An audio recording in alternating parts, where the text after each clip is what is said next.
গোপালগঞ্জ জেলা জুড়ে চলছে টানা ২২ ঘন্টার কারফিউ। বুধবার রাত ৮টায় শুরু হওয়া কারফিউ বলবৎ থাকবে বৃহস্পতিবার সন্ধ্যা ৬টা পর্যন্ত। তবে কারফিউর মধ্যেই জরুরি প্রয়োজনে বের হয়েছেন অনেকে। আমরা সরকারি চাকরি করি, এই জন্যই বের হয়েছি। সরকারি ডিউটি করতে হবে। কিস্তি এলাকাতে মানবে না, কার্ফিউতেও মানবে না, কিস্তিতে দিতে হবে। খাই বা না খাই কিস্তিটাতে দিতে হবে। কার্ফিউ আসলে আসা ঠিক হই নাই, এরপরও আইসি ফ্যাটে যায়, বউ ছেলে মেয়ে আছে। বাসা বাড়িতে কাজ করি আমরা, গরিব মানুষ খাবো কি ভাই, এই জন্য কাজে বার হয়েছি। শহরের বিভিন্ন রাস্তায় এখনো পড়ে আছে ইটপাটকেল, বাস সহ যান চলাচলে নানা প্রতিবন্ধক সামগ্রী। সড়কে ইজি বাইক, মাহিন্দ্রা ও ভ্যান চলতে দেখা গেলেও সংখ্যায় কম। আর পুরোপুরি বন্ধ অভ্যন্তরীণ বিভিন্ন রুটে চলাচলকারী বাস।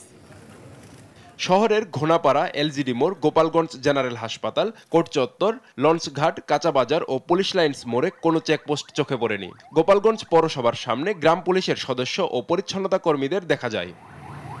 জাতীয় নাগরিক পার্টির জুলাই পদযাত্রা বানচালে বৃহস্পতিবার দিনভর দফায় দফায় হামলা ভাঙচুর চালায় আওয়ামী লীগ নেতাকর্মীরা। সভামঞ্চ ও পুলিশের গাড়িতে অগ্নিসংযোগও করে তারা। পরে যৌথ বাহিনীর সঙ্গে সংঘর্ষে ৪ জন নিহত এবং অর্ধশতাধিক আহত হয়। বুধবার রাত থেকে বৃহস্পতিবার দুপুর পর্যন্ত অভিযান চালিয়ে ২০ জনকে আটক করেছে যৌথ বাহিনী। আব্দুল আল মারুফ, নিউজ ডেস্ক, দেশ টিভি।